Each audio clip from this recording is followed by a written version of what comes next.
વિદ્યાર્થી મિત્રો નમસ્તે. પ્રસારમાન ચેપ્ટરની અંદર હવે આપણે આગળ વધીએ છીએ. આપણે મુખ્યત્વે 4 ટોપિક પૂરા કર્યા છે, 4.1 થી લઈને 4.4 સુધી.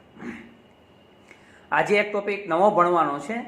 આ ચેપ્ટરના મુખ્ય ટોપિક તો 4 જ હતા, જે આપણે પૂર્ણ કર્યા, એટલે કે વિસ્તાર, ચતુર્થક વિચલન, સરેરાશ વિચલન અને પ્રમાણિત વિચલન. આજે આપણે ભણવા માટે જઈ રહ્યા છીએ ચલનાક.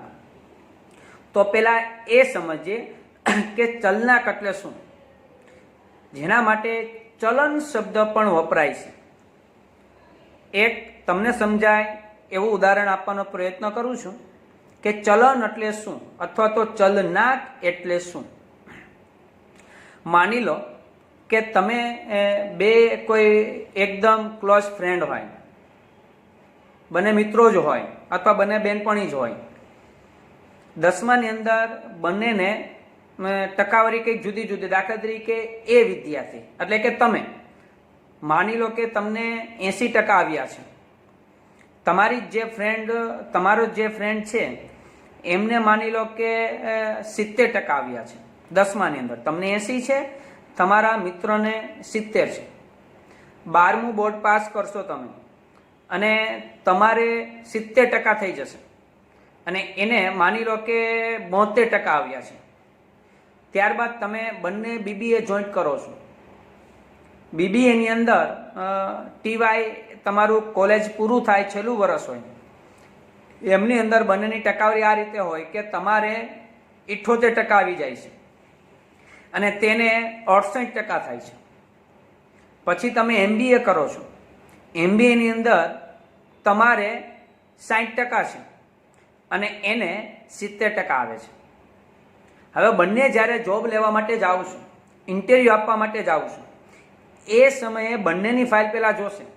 હવે તમારે 1-2 વખત 80% છે, 75% છે, પહેલાંને 70ની આજુબાજુ જ છે. પણ નોકરી કંપનીવાળા એ કોને આપવા તૈયાર થશે? તો પ્રાયોરિટી તમારા મિત્રને આપશે, કારણ એનો ચલન ઓછો છે. ચલન એટલે ફેરફાર. એને 70%ની આજુબાજુ ટકાવારી આવી છે, જ્યારે તમને 80, 65, 75 વગેરે વગેરે વગેરે જાજો ચડો. એટલે એવું વિચારશે કે પહેલો જે વિદ્યાર્થી છે એ પોતે ક્યારેક વધુ મહેનત કરે છે, ક્યારેક ઓછી મહેનત કરે છે, જ્યારે બીજો વિદ્યાર્થી બી વિદ્યાર્થી છે એ એક ધારી મહેનત કરે છે. ભલે 70% છે પણ મારી કંપનીમાં જોબ કરશે ત્યારે એ એક ધારી મહેનત કરશે. એની મહેનતમાં એક ધારી વધારો કે ઘટાડો થશે નહીં. તો આ એક ચલન છે. કોઈ ક્રિકેટર છે, માની લો કે વિરાટ કોહલી છે, પહેલો મેચ રમ્યો 110 રન, બીજો મેચ રમ્યો 95 રન, ત્રીજો મેચ રમ્યો 105 રન, ચોથો મેચ રમ્યો 90 રન અને 5મા મેચની અંદર 99 રન આઉટ થાય છે. હવે ક્રિસ ગેલ, હવે વેસ્ટ ઇન્ડિઝનો ધુઆધાર બેટ્સમેન કહેવાય, એ આવે પહેલી જ મેચમાં 150, બીજી મેચમાં 2 રનમાં આવું, ત્રીજી મેચની અંદર 110, ચોથી મેચ રમવા આવ્યો 0 રનમાં આવું, 5મી મેચમાં 30 રનમાં આવું. હવે આમ જોવા જઈએ તો ક્રિસ ગેલ એ ફટકાબાજ બેટ્સમેન કહેવાય કે જેને 150 રન, 100 ઉપર માર્યા, તે બધું બરાબર, અને ઓછા બોલની અંદર માર્યા છે. પણ છતાંય વિરાટ કોહલી એના કરતા સારો બેટ્સમેન કહેવાય. એનું કારણ એક ધારી રમત રમ્યો છે, 100ની આજુબાજુમાં જ રન કર્યા છે, એને બહુ જાજો ચડ ઉતાર થયો નથી. તો આ છે ચલન. ચલન એટલે આપણી ભાષામાં ફેરફાર. ચલનાક આપણી ભાષામાં ફેરફાર, કે કેટલા ફેરફારથી રમે છે, કેટલા ફેરફારથી મહેનત કરે છે વગેરે જેવો અર્થ કરી શકાય છે. તો આજે આપણે એ ચલનાક એ ટોપિક ભણવાનો છે. તો પહેલા એનું સૂત્ર જોઈએ અને ત્યારબાદ સ્વાધ્યાય 4.5 આપણે આગળ વધીએ.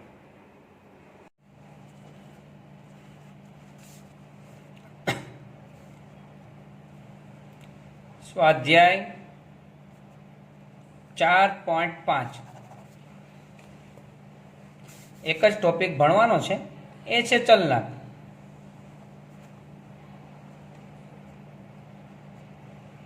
ચલનાકનું સૂત્ર S/x²,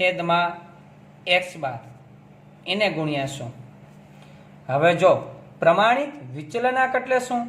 S/x², જે લાસ્ટ વિડીયોની અંદર આપણે જોયું છે. પણ ચલનાંક એટલે ગુણ્યા 100, કારણ કે ટકાવારીમાં જવાબ આવશે, ટકાવારી હંમેશા 100 હોય. બરાબર. ચાલો ડાયરેક્ટ આપણે જોઈએ છીએ 4.5 નો દાખલા નંબર 1.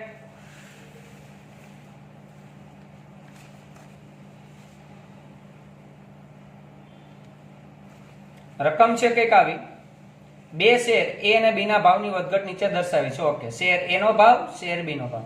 નીચે કહ્યું છે કે આ શેરના ભાવમાં સાપેક્ષ ચલન વધારે છે. હવે ચલન એટલે ચલનાંક શોધવાનું થયું. બરાબર છે. ઓકે, તો પેલા વેલા આપણે એક્સ બાર શોધવું પડશે, પછી એસ અને પછી ચલનાંક મેળવા છે. તો આપણે લખીએ શેર એ અને શેર બી, આમ કોષ્ટક આપણે બનાવવું પડશે.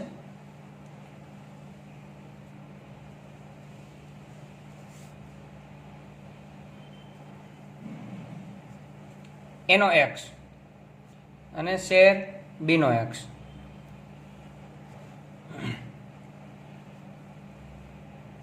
ત્રણસો 21, 322, 325, 322, 324, 320, 323, 316, 319, લાસ્ટમાં 318. બરાબર. ઓકે, શેર બી નો એક્સ આપણે લખી નાખીએ 141, 146, 130, 146, 142, 145,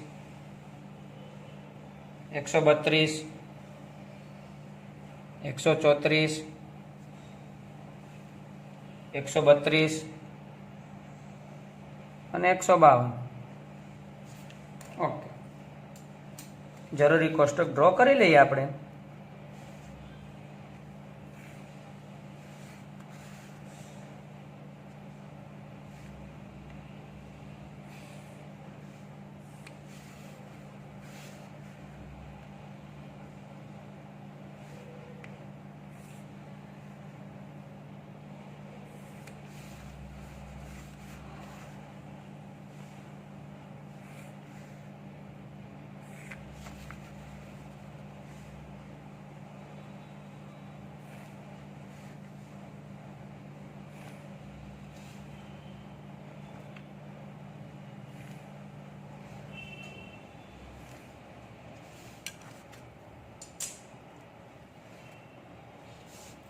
ચાલો, સિગ્મા એક્સ આનો ટોટલ કરશો બધાય, અને આ પણ સિગ્મા એક્સ જ છે, આનો ટોટલ પણ બધા કરશે. અને કોમેન્ટની અંદર લખીને મને આપો સરવાળો કેટલો આવે છે. પેલો જે ટોટલ છે આનો આવવો જોઈએ, સેકન્ડ નંબર જે વિદ્યાર્થી આપશે આમનો ટોટલ કરશે.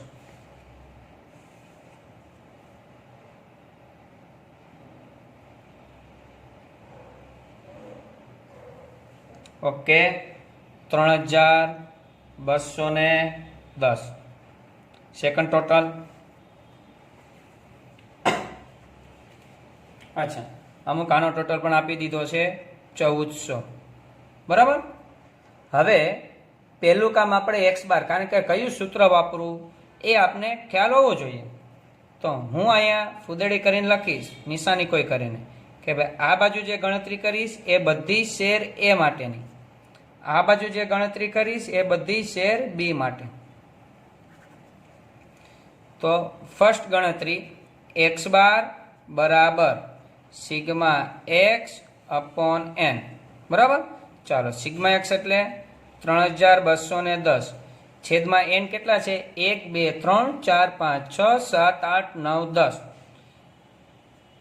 એટલે કે 321. બરાબર. હવે એ જ રીતે અહીંયા આપણે કરીશું x bar sigma x upon N.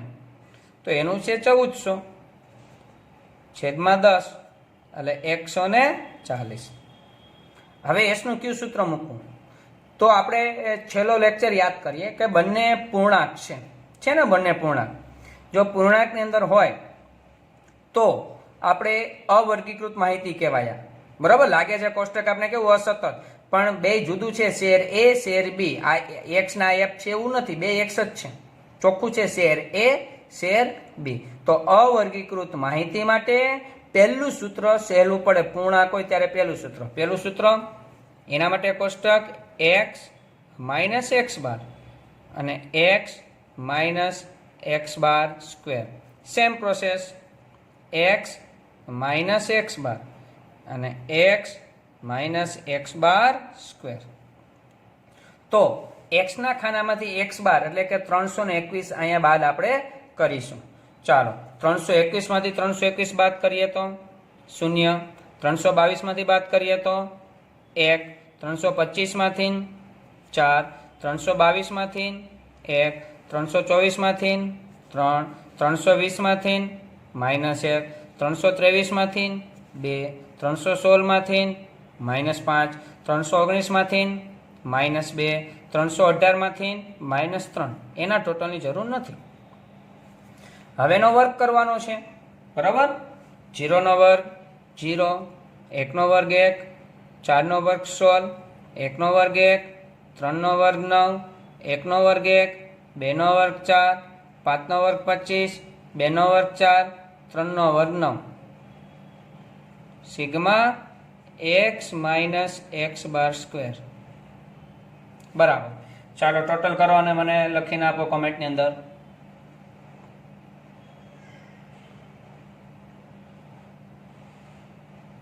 Okay, 70. બરાબર, ચાલો શેર બે માટે પેરેલલ ગણતરી કરતા જઈએ. એક્સ માઇનસ એક્સ બાર, એક્સ ના ખાનામાંથી 140 આપણે બાદ કરવાના છે. તો 140 બાદ કરીએ. 1, 6, -10, 6, 2, 5. જો 140 બાદ કરીએ છીએ યાદ રાખજો. -8, -6, -8 અને 12. બરાબર, વર્ગ 1 નો વર્ગ 1, 6 નો વર્ગ 36, 10 નો વર્ગ 100, 6 નો વર્ગ 36, 2 નો વર્ગ 4, 5 નો વર્ગ 25, 8 નો વર્ગ 64, 6 નો વર્ગ 36, 8 નો વર્ગ 64 અને 12 નો વર્ગ 144. બરાબર, ચાલો total sigma X minus X bar square total કરો.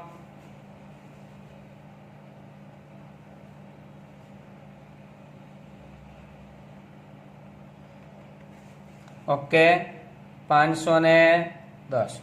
બરાબર, ચાલો હવે એસ નું સૂત્ર મૂકવાનું. અહીંયા એસ નું સૂત્ર કયું આવશે? તો કે sigma X minus X bar square upon N route. ચાલો, આ કેટલું છે? 70. બરાબર, એન એટલે 10, એન રૂટ 70 ભાગ્યા 10 એટલે 7. 7 નું વર્ગમૂળ કરીને મને લખીને આપો.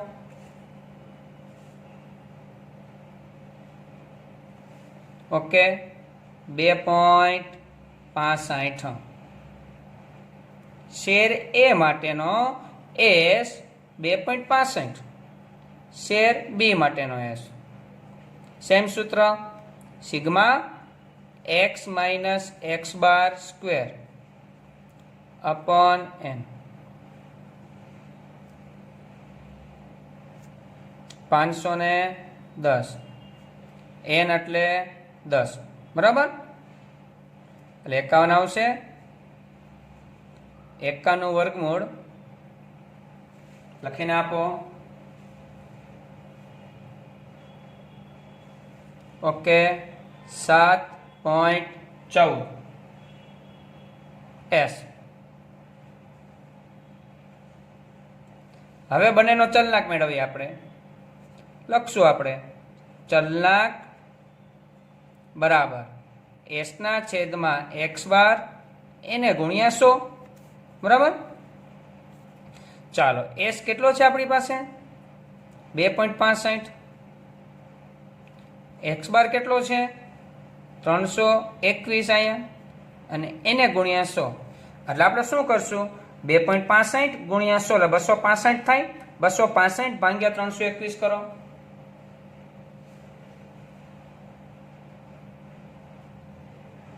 ઓકે 0.83 આ આપણો ચલનાક આવ્યો. આનો ચલનાક આપણે મેળવીએ. ચલનાક બરાબર એસ છેદમાં એક્સ બાર એને ગુણ્યા 100. ચાલો એસ કેટલો છે આનો, તો કે 7.14, આનો એક્સ બાર 140 એને ગુણ્યા 100, બરાબર. ચાલો હવે 714 ભાંગી 140 કરવાનું થાય ને, બરાબર, કરો.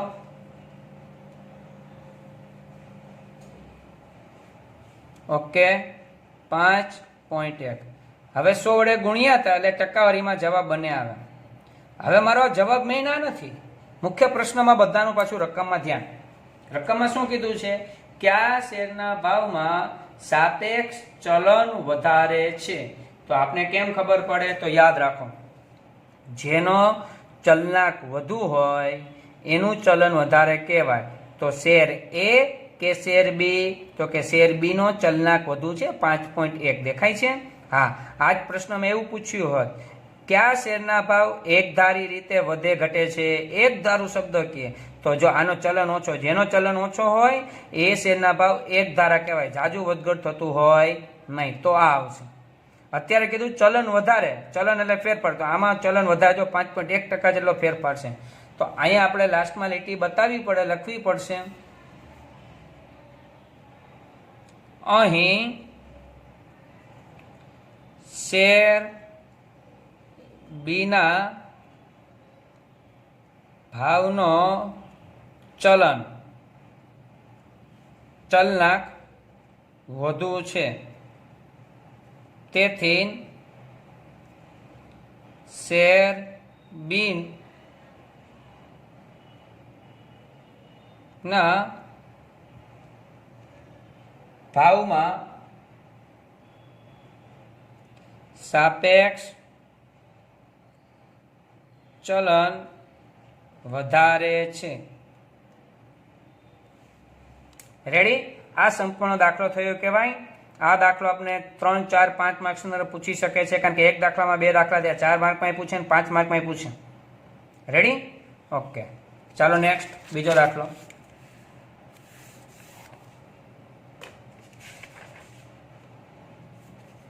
રકમની અંદર આપણું ધ્યાન, બે કંપનીના વહીવટી કર્મચારીઓને દૈનિક પગાર વિશે નીચે મુજબ માહિતી મળે છે. ઓકે, વિગત કંપની એ કંપની બી, સરેરાશ પગાર, બરાબર. હવે આપણે અહીંયા સરેરાશ પગારને મધ્યક તરીકે ઓળખીએ છીએ. હું અહીંયા લખીશ કંપની એ, અહીંયા લખીશું કંપની બી, બરાબર. હવે બેનો સરેરાશ પગાર આપી દીધો છે, એટલે કે એક્સ બાર, આનો એક્સ બાર 600 અને આનો એક્સ બાર 2100. પ્રમાણિત વિચલન એસ 30 અને 84, એસ 30, એસ 84, બરાબર. ચાલો હવે આપણે પ્રશ્ન છે કઈ કંપનીમાં પગાર વધુ સ્થિર છે? સ્થિર એટલે એક ધારો શબ્દ. હવે અહીંયા સ્પષ્ટ નથી કીધું ચલનાક શોધો, પણ સ્થિર છે એવું કીધું, તો કયા કંપનીમાં સ્થિર છે? તો એના માટે ચલનાક શોધો પડે. ચલનાક એટલે ચલન કેટલું છે, જેનો ચલનાક ઓછો આવશે એ કંપનીમાં પગાર વધુ સ્થિર છે એવું કહી શકાય છે. તો ચલનાક શોધવા માટેની વિગત આપી દીધી. જો તમારે કોષ્ટક બનાવવાની જરૂરિયાત નથી, ડાયરેક્ટ બંનેનું ચલનાકનું સૂત્ર આવશે. તો અહીંયા લખાય ચલનાક બરાબર એસ અપોન એક્સ બાર ગુણ્યા 100. ચાલો એસ કેટલો છે અહીંયા 30, એક્સ બાર કેટલો છે 600 ગુણ્યા 100. 30 ગુણ્યા 100 એટલે 3000, 3000 ભાગ્યા 6, અથવા તો આ 2 મીંડા જાય કે ના જાય? 30 ભાગ્યા 6 એટલે કેટલા થાય? 5 અને ટકા. ચાલો આનો ચલનાક આપણે મેળવીએ.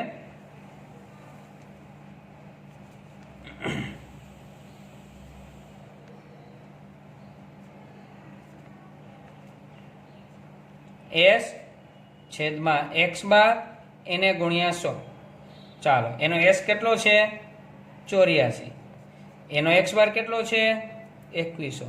એને ગુણ્યા 100. ચાલો, આ બે મીંડા જશે. 84 ભાગ્યા 21, 21 ચોકું 84, 4% થાય. હવે અહીંયા એવું કીધું ચલન વધુ છે તો કાનો, પણ અહીંયા કીધું સ્થિર કોનો છે? તો જેનો ચલનાંક ઓછો હોય ને એ સ્થિર કહેવાય. આનો ચલનાંક ઓછો છે. જો તો આપણે વાક્ય લખવું પડે કે ભાઈ અહીં કંપની બી નો ચલનાંક ઓછો હોવાથી ત્યાં પગાર સ્થિર છે એવું કહી શકાય છે. અહીં લખાય અહીં કંપની બી નો ચલનાંક ઓછો હોવાથી કંપની બી માં પગાર વધુ સ્થિર છે. ચલનાંક નામનો ટોપિક ફિનિશ. 4.5 પૂરું થાય છે. પણ હવે આગળ વધીએ છીએ આજના લેક્ચરમાં સ્વાધ્યાય 4.6. બરાબર છે?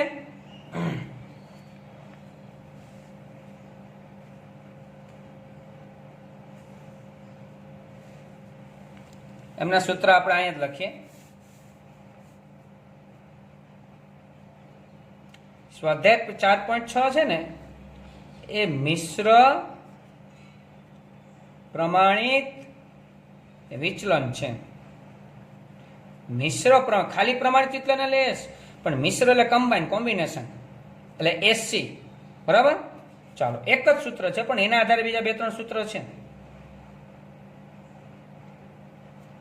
મિશ્ર પ્રમાણિત વિચલનનું સૂત્ર, પ્રમાણિત વિચલન એટલે એસ, મિશ્ર એટલે કમ્બાઇન એટલે સી, એસસી નું સૂત્ર કયું આવશે? તો અહીંયા આપણે પહેલા સૂત્ર લખીએ. n1 in bracket s1 square plus d1 square plus n2 in bracket s2 square plus d2 square upon n1 plus n2 અને ઇન રૂટ વર્ગમૂળની અંદર. હવે અહીંયા બધા ફંક્શન સમજીએ. n1 એટલે પેલા અવલોકનોની સંખ્યા ને n2 એટલે બીજા અવલોકનોની સંખ્યા. s1 એટલે પ્રમાણિત વિચલન પેલું અને એનો સ્ક્વેર. અહીંયા s2 એટલે બીજું પ્રમાણિત વિચલન અને એનો સ્ક્વેર. હવે s એટલે પ્રમાણિત વિચલન. હવે યાદ રાખે શબ્દ, પણ s નો સ્ક્વેર કે ને એટલે વિચરણ. આ વિચલન છે. હું શબ્દ બોલું છું વિચરણ. હણ ન આવે ને એટલે ખાલી s, પણ હણ આવે, વિચરણ આવે એટલે s નો સ્ક્વેર. બરાબર? એટલે આને વિચરણ તરીકે પણ ઓળખાય છે. હવે પ્રશ્ન છે d1 કેમ મળે? d1 સ્ક્વેર અને d2 સ્ક્વેર. d એટલે ડિફરન્સ, પણ કોના વચ્ચેનો ડિફરન્સ? તો સેકન્ડ નંબર ઉપર એનું સૂત્ર આપણે લખીએ. d1 કેમ મળે ને d2 કેમ મળે? d1 square is equal x બાર 1 પેલો મધ્યક, એમાં તેનો મિશ્ર મધ્યક બાદ કરી x બાર છે એ બે વચ્ચેનો ડિફરન્સ અને એનો square. Same process d2 square કેમ મળે? તો કે x બાર 2 માઇનસ x બાર c એનો સ્ક્વેર. બરાબર? હવે x બાર c એ તો આપણે ભણી ચૂક્યા છીએ ત્રીજા ચેપ્ટરમાં. આમ છતાં એ જરૂર છે એટલે સૂત્ર લખું છું કે ભાઈ મિશ્ર મધ્યક કઈ રીતે મળે? તો કે x બાર c બરાબર n1 x બાર 1 પ્લસ n2 x બાર 2 upon n1 plus n2. Ready? આ સૂત્ર પાકા કરવાથી આપણે સ્વાધ્યાય 4.6 આવડે. મુખ્ય આ એક જ સૂત્ર છે, એમાં બે આપણે યાદ રાખવા પડે અને આ તો જૂનું સૂત્ર છે. બરાબર? ઓકે, ચાલો આપણે દાખલો કરીએ એટલે આખો અંદાજ આવશે કે કઈ રીતે છે. પહેલો દાખલો, બે જ દાખલા છે. પહેલો દાખલો, એક શાળાના 2 વર્ગના વિદ્યાર્થીઓની ગુણ વિશે નીચે મુજબ વિગત મળે છે. અચ્છા, વિગત વર્ગ એ વર્ગ બી. ઓકે, વિદ્યાર્થીઓની સંખ્યા. હવે એમાં સંખ્યા કે n, પણ પેલો વિદ્યાર્થી અને બીજો વિદ્યાર્થી. બરાબર? એટલે એમાં વર્ગ એમાં 50 ની સંખ્યા છે અને વર્ગ બી માં 60 ની સંખ્યા કીધી છે. ઓકે, n1 સોરી અહીંયા n2. સરેરાશ ગુણ, સરેરાશ એટલે મધ્યક, x બાર 1 અને x બાર 2, 60 અને 48. આગળ પ્રમાણિત વિચલન એટલે કે S1 અને S2 બે માહિતી 1 અને 2 આપવું પડે, 10 અને અહીંયા 12. ઓકે, ચાલો હવે મારે મિશ્ર પ્રમાણિત વિચલન શોધવું હોય તો અહીંયા આપણે સૂત્ર દેખાય છે કે પહેલું વહેલું મારે આ ડાયરેક્ટ જોઈએ, પણ એના માટે મારી પાસે આ બે જોઈએ, એના માટે આ જોઈએ કે નહીં, એટલે ઊંધું ચાલવું પડશે. પહેલા તમારે મિશ્ર મધ્યક તમારી પાસે હોવો જોઈએ, પછી આ બે હોવું જોઈએ, પછી આ મળશે.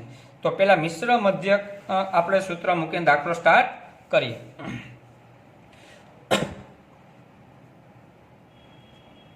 x bar c is equal n1 x bar 1 plus n2 x bar 2 upon n1 plus n2. ચાલો n1 કેટલું છે 50, x બાર 1 કેટલું છે 60, n2 કેટલું છે 60, x બાર 2 કેટલું છે 48, છેદમાં n1 n2 એટલે કે 50 પ્લસ 60. ચાલો આપણે ગુણાકાર કરીએ. 50 ગુણ્યા 60 5 6 30 અને 2 મીંડા.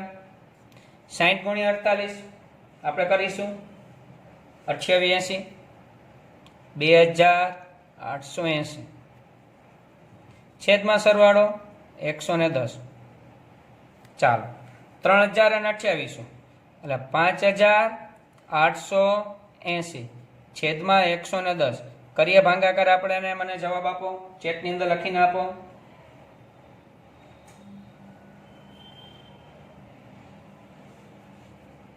ઓકે, કેટલો આવે છે 53.45 x બાર c.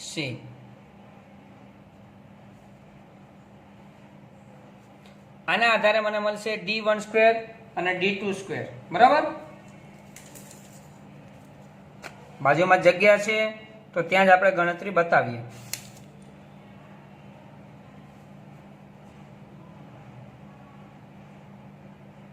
d1 સ્ક્વેર સૂત્ર x બાર 1 માઇનસ x બાર c એનો સ્ક્વેર.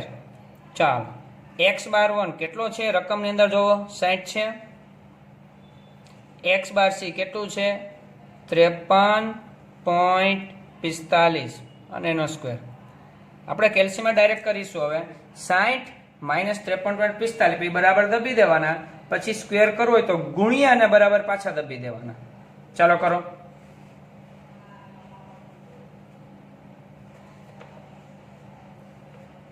કેટલું આવે છે? ઓકે, પોઈન્ટ પછી 4 આંકડા 42.9025.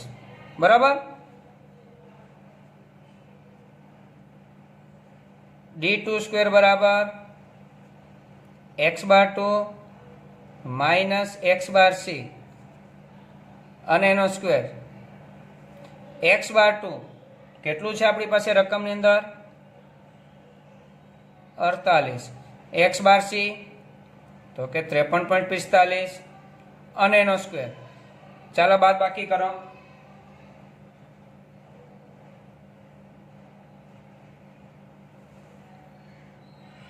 ઓકે, સ્ક્વેર કરીને જવાબ આપો. ઓકે, 29.7025.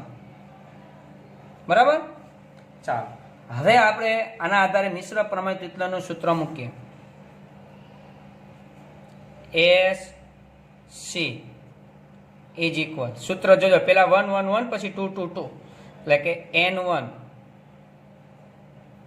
ઇન બ્રેકેટ s1 પણ એનો સ્ક્વેર પ્લસ d1 પણ એનો સ્ક્વેર, પછી plus n2 s2 square plus d2 square,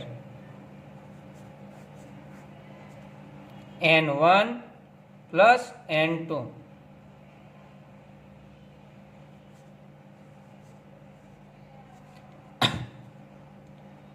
ચાલો N1 કેટલું છે રકમની અંદર? તો કે 50.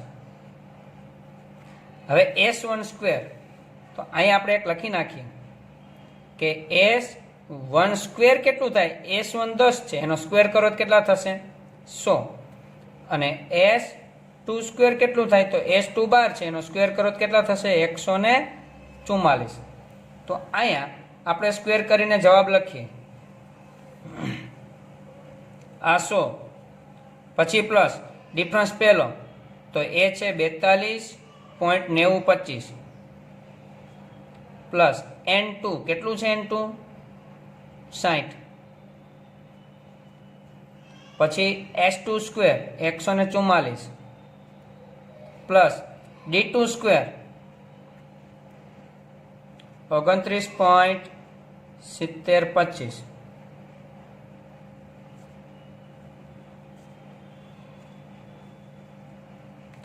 છેદમાં 50 પ્લસ 60. બરાબર? 1 બાય 1 આપણે સાદુરૂપ આપતા જઈશું. ચાલો, અહીંયા આ 50 એમને અને આ બેનો સરળ એટલે કે 142.9025 પ્લસ આ 60 એમને, આ બેનો સરળ 144 અને 29 પોઈન્ટ કરીએ એટલે 173.7025 છેદમાં સરવાળો થઈ જાય છે 110. ચાલો આ બેનો ગુણાકાર કરો.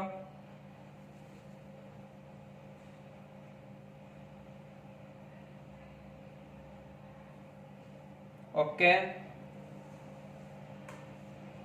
71 45.125 પ્લસ, સારું ચાલો આનો કરો.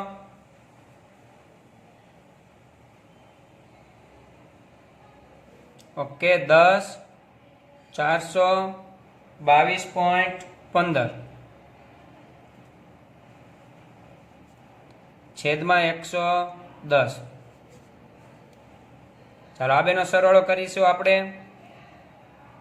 સરવાળો આવે છે 1756.275 એને ભાગ્યા 110. ચાલો ભાગાકાર કરીશું.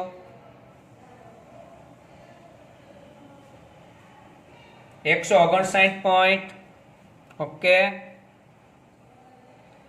7025 લાસ્ટ સ્ટેપ, વર્ગમૂળ નિશાની દબાવી દઈએ કેલ્સીમાં એટલે આપણો છેલ્લો જવાબ આવી જાય 12.64.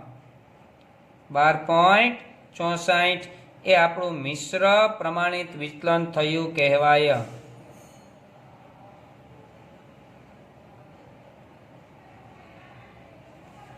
રેડી? ચાલો એનો બીજો દાખલો, એટલે એ પણ સ્વાધ્યાય 4.6 આપણું પૂરું થાય. બીજો દાખલો જોઈએ આપણે રકમની અંદર. એક ફેક્ટરીમાં 2 ઉત્પાદન વિભાગો વિશે નીચે મુજબ વિગત આપેલી છે. અચ્છા, એમાં કારીગરોની સંખ્યા ઉપર વિભાગ A અને વિભાગ B. તો આપણે 1 અને 2 કેવું પડે? તો અહીંયા લખીએ આપણે N1 10 અને N2 40. પછી એકમ દીઠ સરેરાશ ઉત્પાદન સમય. સરેરાશને શું કહેવાય? તો કે x બાર. x બાર 1 એ છે 25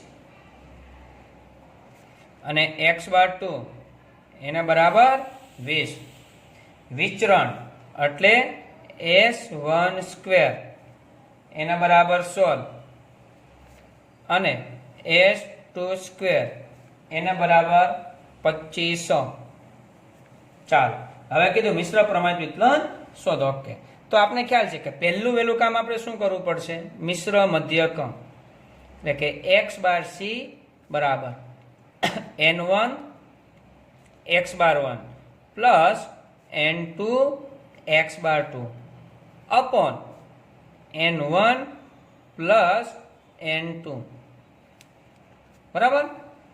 ચાલો હવે n1 કેટલું છે 10, x બાર 1 કેટલું છે 25, n2 કેટલું છે 40, પછી સોરી આ વર્ગમૂળ અહીં નથી આવતું બરાબર. x બાર 2 કેટલું છે 20,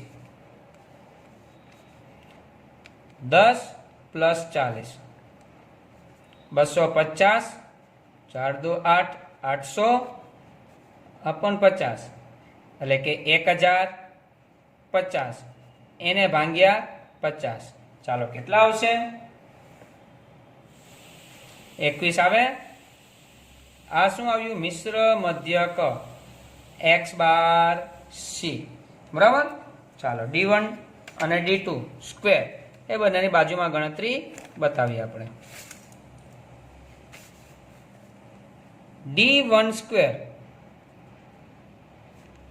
એટલે કે x બાર 1 માઇનસ x બાર c અને એનો સ્ક્વેર. x બાર 1 રકમની અંદર કેટલો છે 25, x બાર c 21 આવ્યો, એનો સ્ક્વેર 25 માંથી 21 જાય તો 4, 4 નો સ્ક્વેર કેટલો થશે 16. ચાલો એ જ પદ્ધતિથી d2 સ્ક્વેર એટલે કે x બાર 2 માઇનસ x બાર c એનો સ્ક્વેર. x બાર 2 બીજો મધ્યક કેટલો છે 20, x બાર c 21, 20 માંથી 21 જાય માઇનસ 1 પણ એનો સ્ક્વેર કરો એટલે કે 1 નો સ્ક્વેર 1. રેડી. ચાલો હવે આપણે અહીંયા મિશ્ર પ્રમાણિત વિતરણનું સૂત્ર મૂકી દઈએ. SC બરાબર n1 s1 square plus d1 square plus n2 s2 square plus d2 square upon n1 plus n2.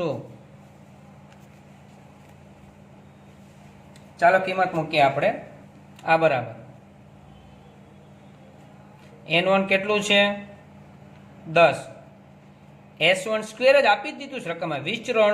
વિચરણ એટલે સ્ક્વેર કરીને, આનો સ્ક્વેર પછી કરવાનો ન હોય. d1 square 16, n2 40, s2 square 25, d2 square 1.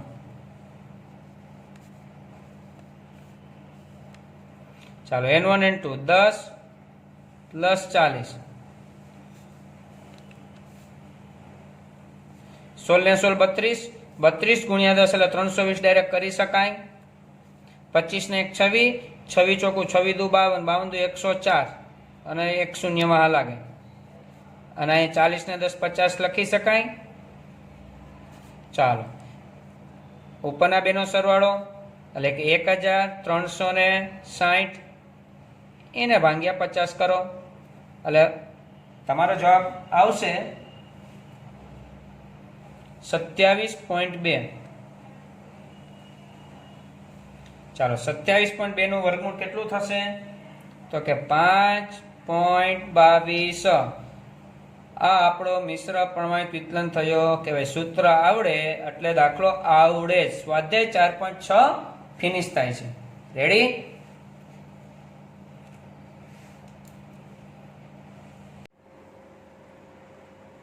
વિદ્યાર્થી મિત્રો જોયો આજે આપણે 2 ટોપિક એ પૂરા કર્યા છે. ચલનાક એટલે 4.5 અને મિશ્ર પ્રમાણિત વિચલન બંનેમાં 2 દાખલા હતા. ટોટલ 4 દાખલા જ આજે આપણે ભણ્યા છીએ. હવે આપણે આગળ વધશું સ્વાધ્યાય તરફ. સ્વાધ્યાયની અંદર ટૂંકા દાખલાથી માંડીને મોટા દાખલા સુધી છે. અહીં આપણે બધા સૂત્ર આવડતા છે તો મુખ્ય સ્વાધ્યાય આપને આવડશે. પણ તે પહેલા તમે 4.5 અને 4.6 ક્લિયર કરો. નેક્સ્ટ વિડીયોની અંદર આપણે મુખ્ય સ્વાધ્યાય 4 શરૂ કરીશું. ત્યાં સુધી બધા જ વિદ્યાર્થી મિત્રોને જય સ્વામિનારાયણ.